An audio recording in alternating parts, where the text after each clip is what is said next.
Hi, and welcome to the Snyk ASPM Masterclass series. I'm sorry, the Snyk ASPM Masterclass series. Welcome back to it. In fact, today we're on Chapter 2, an AppSec inspection. This one is about visibility and coverage. Today's webinar is sponsored by Snyk and produced by Actual Tech Media. My name is Scott Becker. I'm from Actual Tech, and I'm excited to be your moderator for this educational session. Now, before we get to today's great content, we have a few housekeeping items that will help you get the most out of this session. First, we want this to be an informative event for you, so we encourage any questions in the questions box in your webinar control panel. Not only will we have team members responding to questions during the live event, we'll also have a dedicated Q&A session at the end of the presentation where we'll discuss in greater detail some of the top questions that you ask. That Q&A panel is also the place to let us know about any technical issues that you might be experiencing. A browser refresh will fix most audio, video, or slide advancement issues. But if that doesn't work, just let us know in the Q&A and we'll provide further technical assistance. Now, next, in the handout section of your webinar control panel, you'll find that we're offering several resources. I'd especially like to call your attention to a link to a read-along resource for the material today. That's the ASPM Playbook Chapter 2. There's also a link in there about creating an asset and control inventory cheat sheet. And meanwhile, if you attended the first session last week, we had a little trouble with the Chapter 1 download. So we've included that Chapter 1 download again today if you want to review that and grab that. So I encourage you to access those resources now and share them with your friends and colleagues. Now, third, at the end of this webinar event, we will be awarding a $250 Amazon gift card to one lucky registrant. Of course, you must be in attendance during the live event to qualify for the prize. The official terms and conditions of today's prize drawing can be found in the handout section. Just scroll to the bottom and you'll find the prize terms and conditions link there. And finally, one of the best benefits of this event is the opportunity to ask a question of our expert speaker. So to help encourage your questions, we have a special additional prize for you. That's another Amazon gift card, this one for $50 for the best question. So after the event's over, we'll look at all the questions that came in, pick out the very best one, and contact that prize winner. Okay, with all that housekeeping out of the way, let's get to today's fantastic session. So it's my pleasure to introduce you to our presenter today. We have Hen, who is Director of Engineering at Snyk. Hen, welcome. Hello. Good evening. Yeah, well, thanks for being here. Take it away. Thank you very much. So thank you everybody for having me and for joining us on this session. Today's session is about visibility and coverage in ASPM. As part of this is for Chapter 2 that discusses what actual visibility and coverage we need when we think about ASPM and what we want to accomplish with it.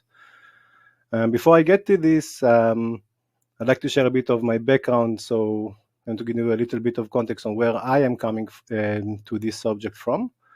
So today I'm Director of Engineering at Snyk. Formerly I was a co-founder of Enzo Security that was acquired by Snyk about half a year ago. Enzo was the first commercial ASPM product in the market. We kind of came up with the category. So our entire journey was around it from day one. I'm also the author of the AppSec map that maps the application security domain to different kind of vendors, a little bit based on some of the thinking behind the slides that I'm going to share with you.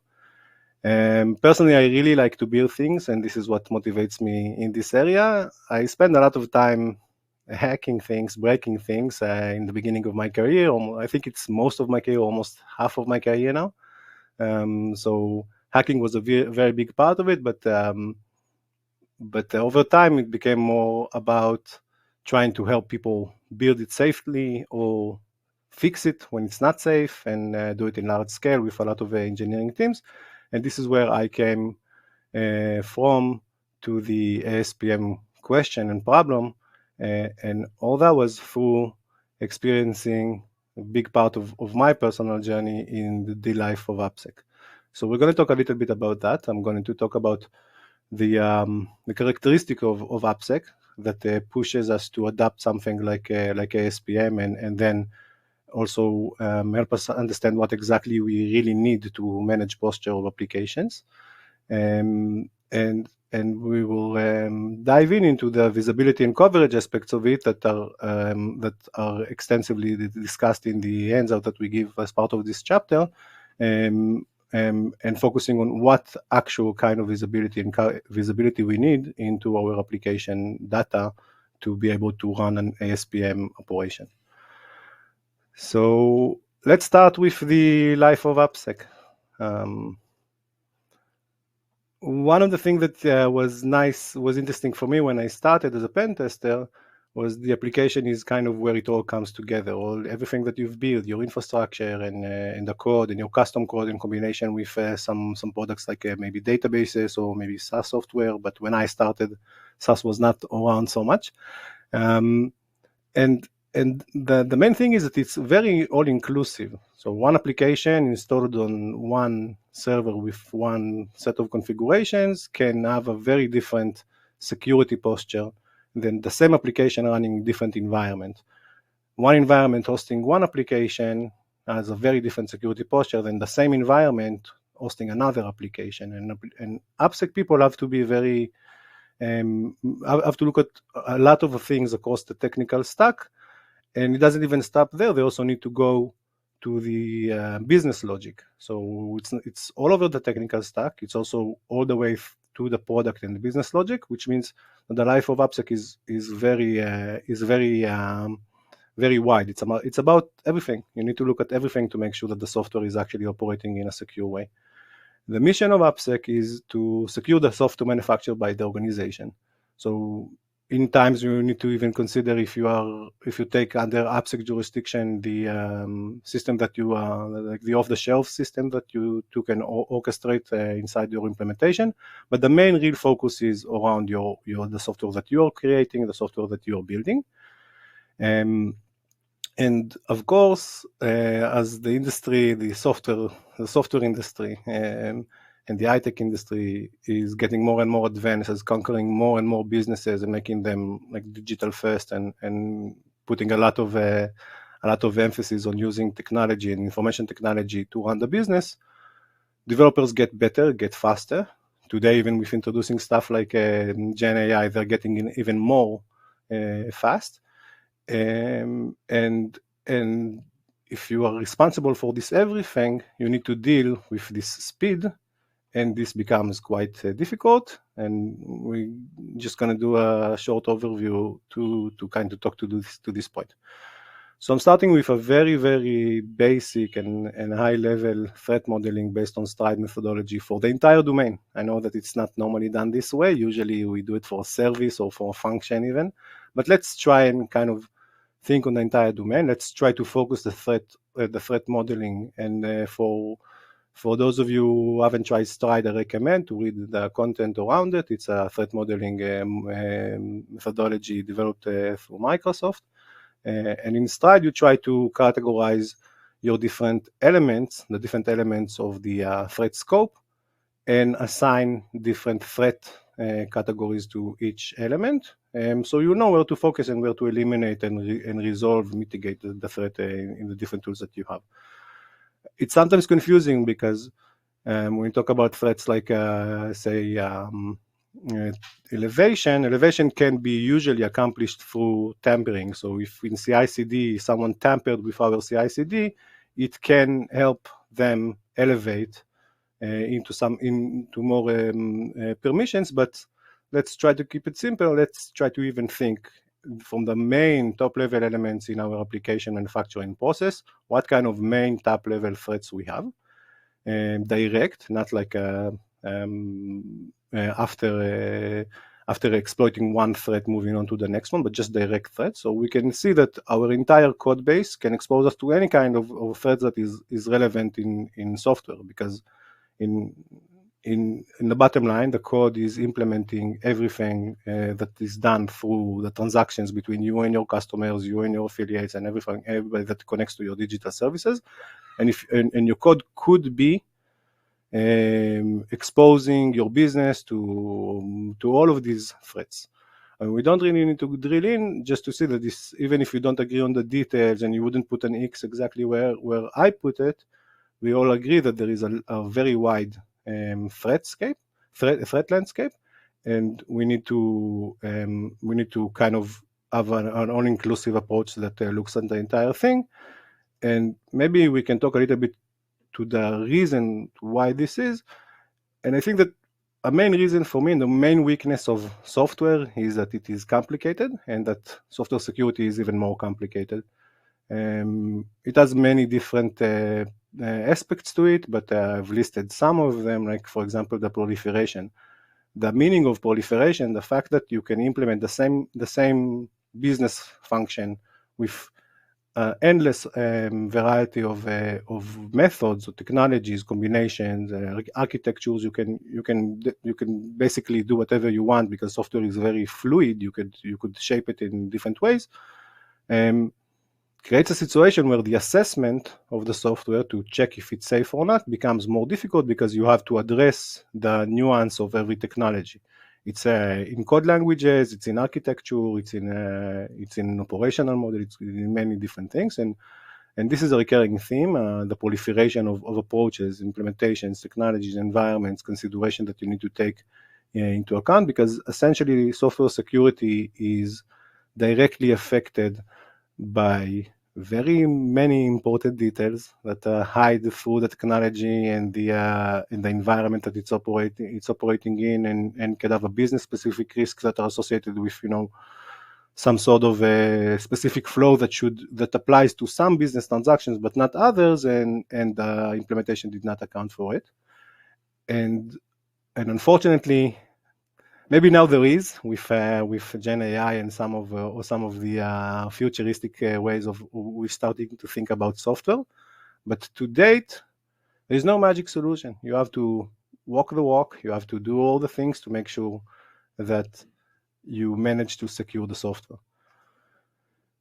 And I think that amongst many AppSec professionals, especially managers and people that has experienced this problem in large scale with large development shops, helping big companies remain secure and planning in a structured, enterprise-ready way. And one of the most designated strategic goals is secure by design. So if I push my organization to adapt security throughout its entire DNA, and focus on where it matters, I can at some point arrive at a situation where the organization is by design building secure software. Meaning, what secure software mean? That the capabilities of the software have been designed to be fundamentally secure. It's not so much the fact that I'm running all the security activities, it's that the software itself is safe. It's not vulnerable to different attacks and to different attack scenarios. But the devil is always in engineering in the details. And how do we get to that point? Beside, the theoretical or inspirational idea of inspiring an entire organization to change their ways and run in a specific way, we actually need to find ways to promote this bottom up, top down, from all directions to accomplish this, because the agenda of real software manufacturing business is not security, or most of them at least. It's the business, and there are many different other priorities pushing their own agenda. People from product would want to push extensive investment in things like maybe PLG.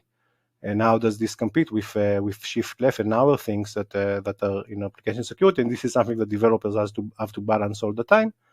And people on the AppSec side needs to find ways to promote their agenda and to push towards their strategic goal with different ways. So we all kind of started from trying to embed application security into the software development lifecycle. Secure software development lifecycle, trying to attach application security to every different step. But very quickly we learned that we need more strategies. Let's kind of double click this. So if we look at a kind of a standard or very common application security operation, you would immediately spot a multidisciplinary practice by nature. You have people from different skill sets trying to accomplish a common goal of pushing the organization to produce more secure software, but they have different skills and they're focused on different areas of the problem because, like we said before, AppSec is about a very big part of the stack in the business. You have to do a lot of things. So you have people running on top of a shift left, incorporating your tests into your pipelines, trying to fix this area. You have your researchers trying to find threats and trying to find the stuff that the automated tests couldn't. You have your architects and managers that operates around all the operational part of it, trying to keep in touch with the R&D organization, make sure that they put the security concerns in all the initiatives that the organization is running, and this is a common theme. In reality, you would have more or less or different functions assorted, and maybe other things that are not listed here, but it is by design multidisciplinary, and it can also be backed by many different frameworks that will help navigate around the problem. Some of them are tailored to application security or to software security, like SAM, which is a maturity framework developed by OASP that tries to break down the entire operation of application security to different domains and make sure that you are taking the right actions in each domain and that you're also recording it. It is a very good mapping. I really recommend the reading. But there are also more generic cybersecurity frameworks that should help you operate around this. Like, for example, if we talk about NIST can help you make sure that you check the boxes on all different security functions. So you think of security as something that is supposed to accomplish some resilience to specific domains of cybersecurity. And this is how NIST approaches this from top level, breaking down to security functions. But the main challenge with this, for example, if we take something like SAM, and even if we don't want to do the whole thing, is actually that much of it takes human resources, and in normal organizations, AppSec people are 1 to 100 with developers, and all the manual activities that are part of not natural integration to the secure software development lifecycle are at risk because of that specific point, because manual activities require the people, and if you have a multiple of 100 developers for one application security professional in a common organization, the manual activities already get neglected. So let's go back to how does AppSec teams commonly address this when they build the strategy, and this is kind of the evolution of recent years. So because we can't really trust our human resources to be fully incorporated into to infuse application security into the development lifecycle perfectly, because we don't have enough resources to lead the human-led touch points, we need to resort into something like DevSecOps, which lets us automate the instrumentation of a lot of security tests, usually, throughout our implementation. But this by itself is not enough, because essentially what happens is that we get the security results in an automated way, but what happens then? We get a lot of results, we've instrumented a lot of tests, and every one of you that have experience with security scanning, with automated analysis, knows that you need to tend to the output and process it. And this is where something that is more cultural, like shift left, kicks in and says, let's try to push this to the left. Let's skip to shift left a little bit to talk about it. So shift left is a general term. It's not necessarily attached to security strictly. It can discuss different things. We can actually kind of look at a few different things that are being shifted left through software development. And for example, testing in general is shifted left with test automation. Testing is done by users, unit test, end-to-end test, all the motion of, it seems like it has been like this forever, but it's a motion that got stronger in the last decade, that developers will adapt more testing and will try to do the testing, even not the security testing in the beginning as part of the coding. Another thing that was shifted left throughout the DevOps revolution is all the packaging and so preparing the assets for deployment in a structured way. This task was also shifted to the developers. It's no longer the job of the system administrator to do, to package something and install it on a server. It was shifted to developers with the technology of all the infrastructure as code and containered software and everything that we got in the last years for improving the speed of developers. This is also a shift left event, because essentially we're taking a job that was happening on the operational side and we're pushing it to the build and create phase of the software. So if the software is built with DevSecOps loop, with DevOps loop, from plan to code to build, test, release, deploy, operate, and monitor, and this is, you can replace the words with what works for you. So left to right, this is the kind of flattened DevOps infinity loop. So shift left is to push the things to the left, and it can be things that usually were in operations or things that usually were in validate, which also includes security testing. But this by itself, wanting to do this by itself is not enough, because at some point you get to a point where, in the same way that your developer, that the application security lost the ability in some cases to oversee the full thing and understand where it is important, developers will get to the same thing if they just get results from security scanning without the right context and without the right information that will support their prioritization. And that gets us to the problem that pushed us to embark on the journey of ASPM. Is that it's the strategies of, so when I started my career, was SSDLC was mostly the focus of most application security people, and it held a great promise, but in fact it was difficult to accomplish because of resources of application security. And then came in the DevSecOps vision, but it again difficult to accomplish because of all the limitations and obstacles that I described before.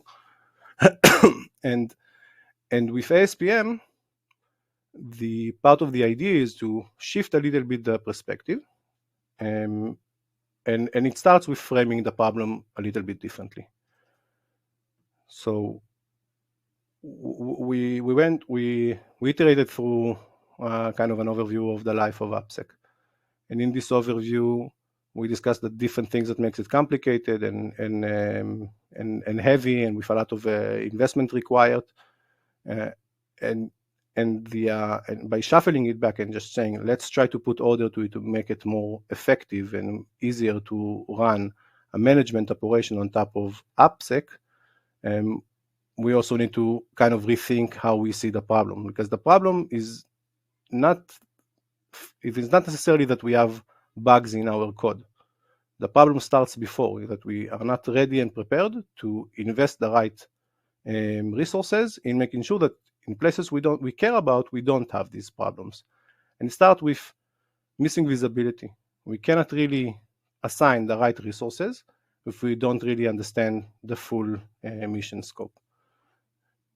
On the other end, when we work on it, when we try to build this knowledge and understanding, we face a situation where, if we compare it to things that enabled shifting left of developers' activity, like containerization, in application security, the first step of pushing it to pipeline is possible, but the full management story of the thing is missing, because in most cases, the operation of choosing where to act, how to plan all those activities that we mentioned in the previous slides, is not supported by the right kind of tool chain. Let's take it from here to discuss how our application security posture management solves for this, and maybe before we can frame or to define application security in the right way. So application security posture management in the right way. So ASPM, application security posture management, is to do posture management activity of AppSec, of the application security or software security domain. Let's double click on this. So I look to GPT to tell me what is management, and GPT defines this as GPT uses LLM to tell us that it predicts that the right thing to say about management is that it's the process of planning, organization, coordinating, directing, and controlling resources. Not much on the content of what you're doing, is just the thing on top that manages it with a specific goal to accomplish a specific business goal or specific objective. So this is a pure definition for management.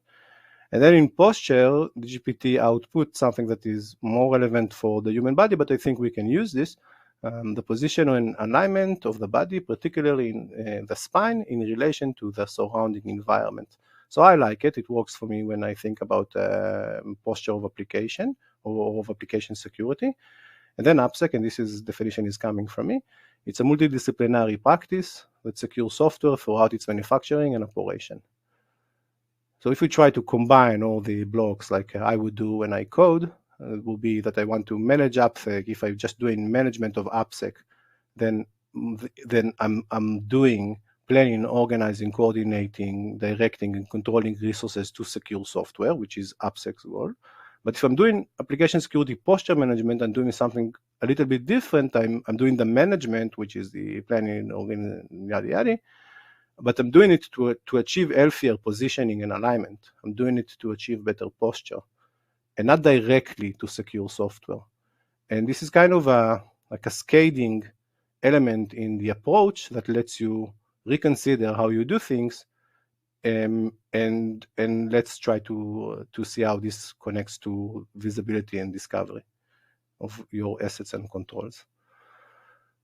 So kind of a conclusive definition: managing, achieving healthier positioning and alignment, particularly around the spine of AppSec. That could be kind of a definition for ASPM, and to manage posture of AppSec. And our checklist to do this would be to maybe try and define a spine. Maybe we can say, let's operate without a spine, and we just need to manage achieving healthier positioning. And we take just something like more generic, or ignore the fact that the definition entails that there should be a spine here. And then we need to understand our current positioning so we can find a plan to improve it. And then we execute that plan through allocating the resources and planning and the execution part. And then we can actually go back to look again at our posture, and this would be our process. This would be our full posture management process. Every time we understand where is the gap, we plan to solve it, we assess the ending result, and we go back to understand where is the next gap. That should be a very iterative, simple process.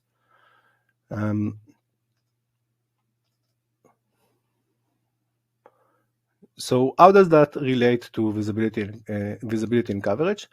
Visibility and coverage in ASPM can be exactly this. It's about defining the spine. So we could simplify the process of defining alignment, defining positioning, understanding all the mitigation. Without the spine is not necessarily strictly mandatory if you want to check posture, but if you have it, it serves as an axis to measure everything. And this is why it's very useful when you can spot a spine. And then after you've done this, the rest of the scanning, the discovery, the visibility that you need to get is to your current situation. What is my current alignment? If it was your body, you would go to maybe a scan or something like that. In our posture management realm of application security, we need to kind of find an analogous to alignment and misalignment and bad posture. And once we complete all this, now we can go back to thinking about managing, which is prioritizing, assigning the resources and all that part. So let's discuss what are our options for spine. Most AppSec programs today run in based on kind of this option one, in-program op-centric operation, which means they tend to the people. It's AppSec people after developer people trying to understand the ongoing initiatives around R&D, try to capture the right points in time to get to be impactful and encode themselves into the process. It's a very all-inclusive approach that allows you to do a lot and allows you to get to many critical points, but the risk here and the disadvantage in this approach is that it's building on people. It's prone to human mistake, and it's capped by your human resources, and you can't really scale it. Even the simple process of getting into the program. When I say in-program op-centric approach, means that the team of application security people is going about the organization the same way all of us know, and just capture the right get into the right rooms for the right discussions, find out which important deliverables R&D is planning, make sure that they loop security in. There are many places where this can go wrong. This can go wrong in missing out on some initiatives. Maybe not all of them surface in the same way. Some companies share very widely the initiatives. In some other companies, you need to kind of investigate to understand what people are doing. It is about capturing it in the right point in time. And it can be very complicated. Another approach to managing this is to say that my spine is an issue. My spine is a finding. I'm correlating everything around a finding, and I'm trying to lead the process from there. An issue, I've done my scans, I've figured out, I get some security reports, maybe I have penetration testing, I have some other things that feed into my issue backlog. These are commonly today, especially with the magic of DevSecOps, are readily available to almost everybody that builds an application, and which means that you can start with something. You have a lot, and this is in fact also something that a lot of programs do. Because of the availability of the feed, they jump right into it and try to process that feed, reduce the number of criticals, find the right places, but very soon, very quick, most teams that approach it this way realize that they need an overarching management layer to support this, because this spine is not condensed enough. It's too wide. It's too long. The list of issues is too long. The relation between them usually doesn't have enough context to support management things like prioritization. It would be hard to say this is important, this is not important, when you have 1,000 that seem as important. Vendors can help in different ways, but still this is something that many people are facing, and which kind of leads to an approach that is a bit more solid, and it's a kind of I call it short circuit automation, which means that I take the event as my spine. This is where I operate around an event, and the event is of something changing, and I try to respond quickly and close the loop as quick as possible with automation. It's a combination of DevSecOps and shift and pushing shift left with a lot of automation to close things as fast as possible. So I'd say it's almost like a blind, but not in a bad way, a blindfolded operation for running AppSec. You automatically respond to things to flags and try to mitigate immediately and follow up in different ways. The challenge with this is that it will still get stuck on some prioritization flows, and it can miss out on things if things does not go through your automation pipelines. It will be a lot it will be more difficult to respond correctly, and essentially you won't have enough context to actually support much of the management tasks that you have around this. The technical thing with my screen. Okay, I'm back. So, and the last option, which is my option of choice, is an asset first spine that takes the assets that you have organically inside your implementation and use them as the spine. The list of the asset is the spine of your process. The software assets are the main subject of the entire plan, and you do everything else around it. All the automations are asset first. You decide which automation based on the asset data. You decide which issue to solve based on the asset data. You decide which initiative which places to be more involved with your human resources based on the asset data. You do all of it based on the asset data, and you use the asset data as the spine for your data around the ASPM question. It's stable. It is related directly to your business context, which means that it will be very easy to justify security investment in your most important code repository and the least important code repository. No one is going to argue about this. No one is going to argue that it is more important to solve and mitigate problems in your critical pieces of the code.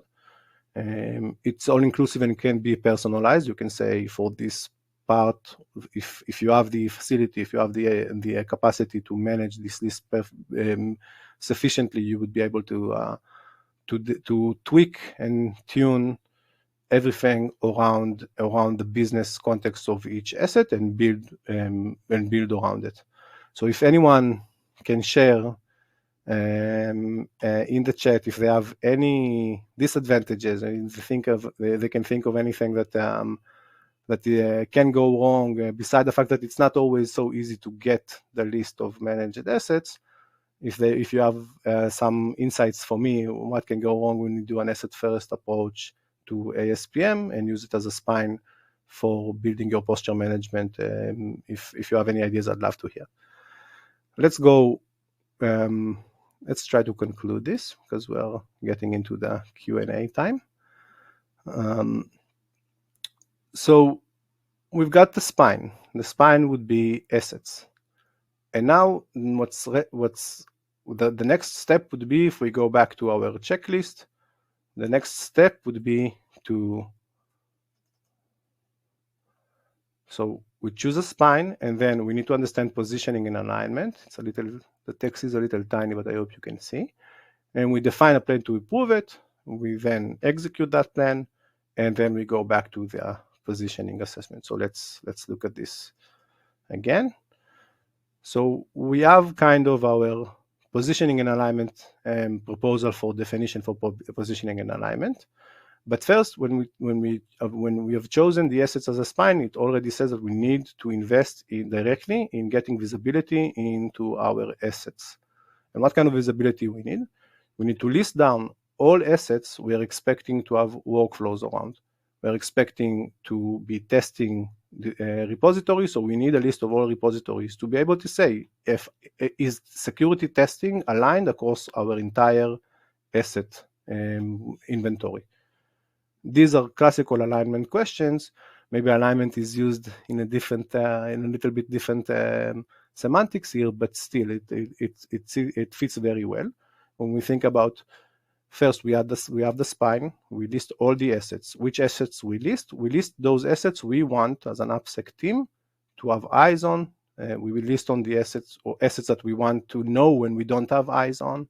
And this is when we choose assets based on the workflows we have around them.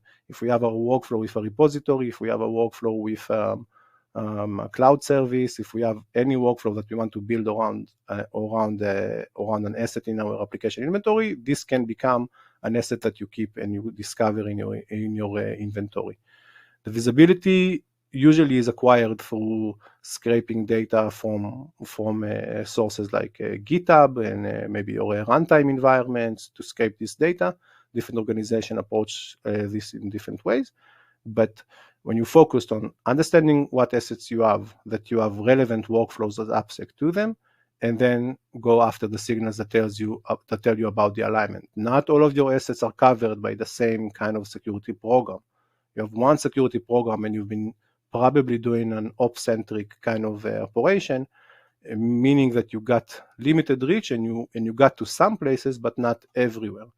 And when you start with ASPM, it means that you're stepping away from this and you're saying, from now on, I'm going to be very, very managed I will manage the process of deciding where to invest next, deciding where to stop investing, how to invest. All these things become my focus of the operation as I manage an ASPM approach to application security. So your visibility is first and foremost about understanding what assets you have.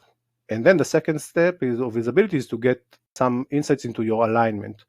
For each asset, for each individual asset, what kind of reachability and coverage my application security team has.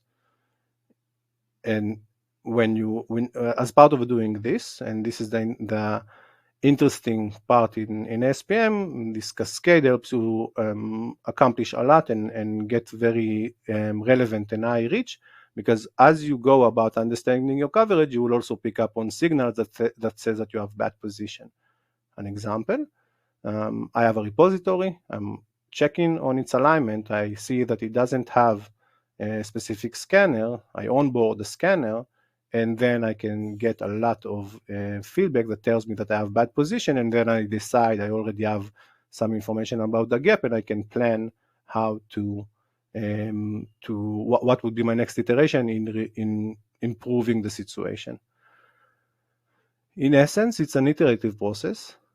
You start by learning about your assets. You ask the control coverage question. You understand which of your assets are not aligned with your security practice, with your security program.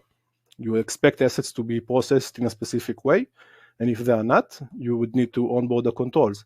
In the process of trying to onboard controls and inventorying assets, you will find out more about more assets.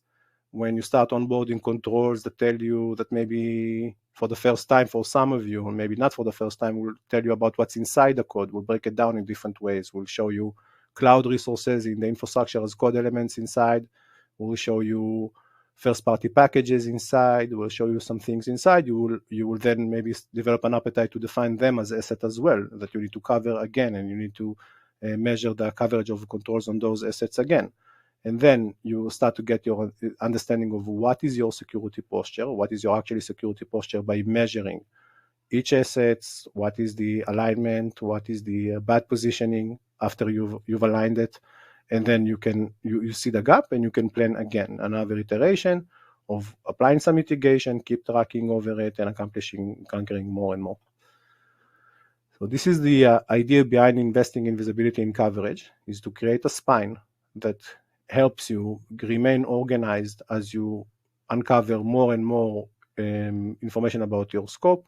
Let you use this information to prioritize important code first, important assets first, less important assets afterwards, and offers a repeatable iterative process that will let you step by step improve dramatically your security posture. I think it's time for Q&A now. Thank you very much for listening. Okay, great. Yeah, fantastic session so far. We do have a bunch of questions that have come in. First one, I'm wondering, how do I know if I have visibility into the application asset inventory of my production applications? Yeah, so this is a very tough question because you can't really know what you don't know.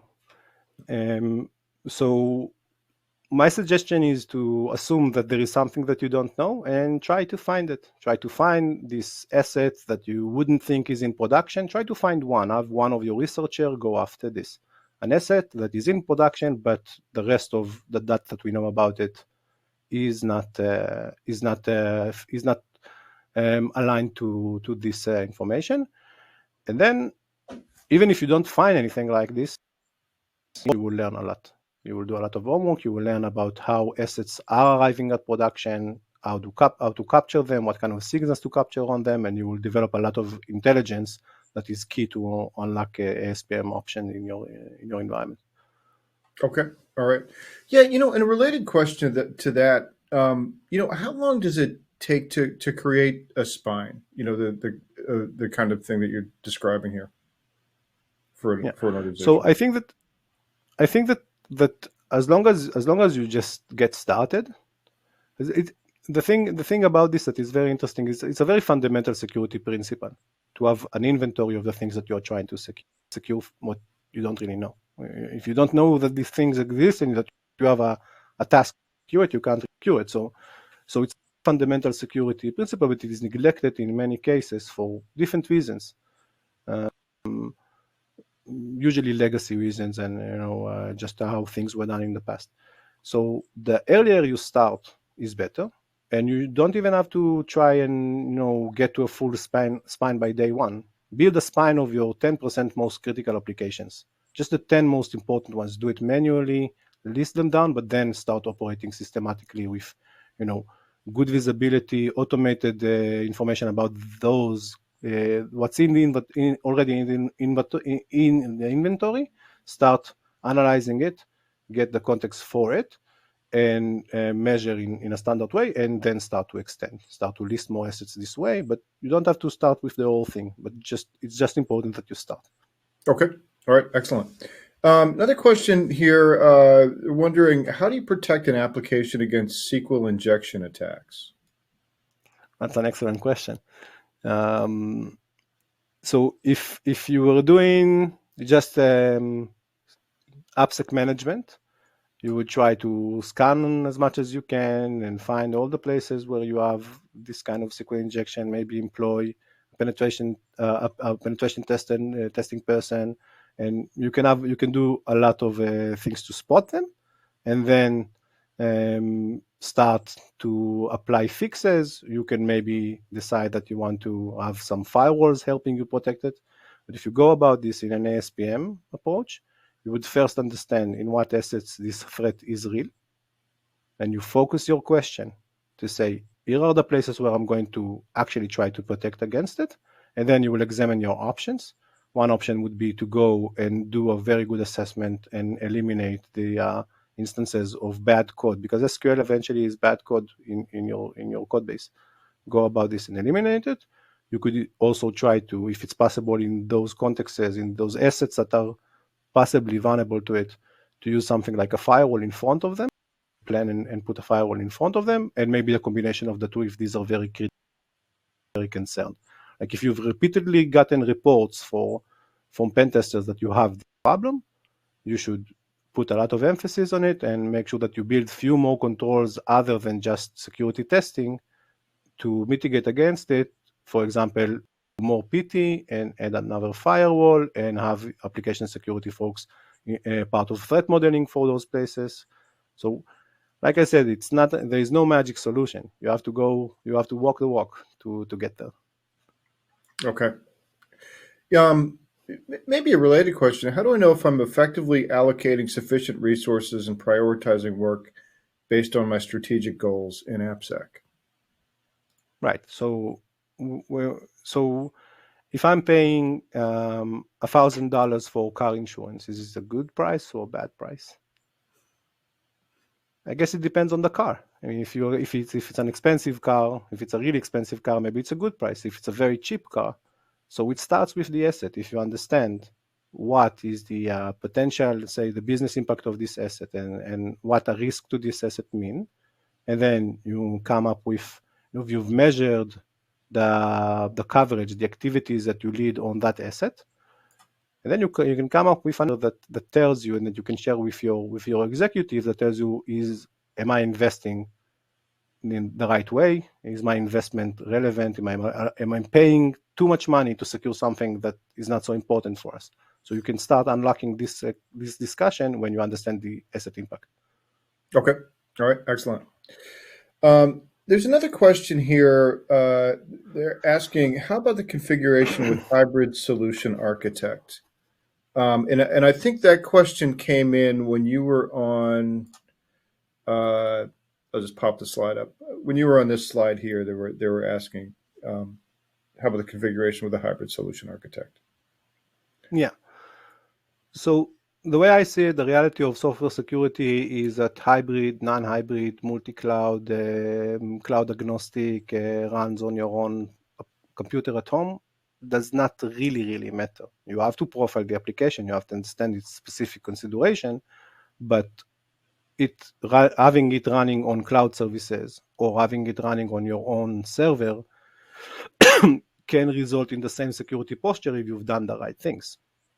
So I'm hoping that it talks back to the actual question and that I understand it correctly. But for us, usually for application security folks, we're usually quite infrastructure agnostic. The application can run in many different environments, and the environment does affect it, but it's not the main story of the security assessment of it. Gotcha. Great. Okay. Another one here. How can I identify areas of weakness within my AppSec program? Yeah, so that's a tough question. I don't want to sound like a broken record, but if you do like a short-listed gap analysis on your most critical assets, probably things will surface. Yeah. I recommend, I think that part of the handout we're giving away gap analysis cheat sheet. Recommend looking into it. And then maybe you can pick up on some things, but it's all about this iterative process of starting where you really care and expanding from this. I'm trying to get to that slide. Iterating from Which slide is that? 27. Okay, let me see if I can skip to it. There we are. Yeah. So it's all about iterating through that process, starting from the places you care about the most and moving on to the next places. And every time you do this, you will learn more and you will get answers to those kind of questions. Gotcha. Okay. Well, Hen, we've taken up a lot of your time here. We've gotten through a lot of the questions here, and so I think we can leave it there. Really appreciate this session, and it's been a great chapter 2. We're looking forward to chapter 3 and on from Snyk. So thanks for being here today. Thank you very much. Thank you for having me, and enjoy the rest of the course. Thanks. All right. Okay, and we do have one more piece of business, and that is the Amazon gift card prize drawing. And the winner of the $250 Amazon gift card is Justin Nitz from Missouri. So congratulations to Justin. We'll be in touch to get you your card. And we do hope to see you next time for Chapter 3, which is about creating a risk-based blueprint. That one will take place on Thursday, February 29th at 1 p.m. Eastern Time. So that's next Thursday. And for Chapter 3, we're going to have Micah Silverman, who's the Director of Developer Relations at Snyk, who's going to introduce the concept of risk-based AppSec management, which enables security teams to go from a system of chasing vulnerabilities to managing risk. So we hope to see you then. And with that, on behalf of the Actual Tech Media team, I just want to thank Snyk for making this chapter in the series possible and the whole chapter. And have a great day, and we will see you all next time.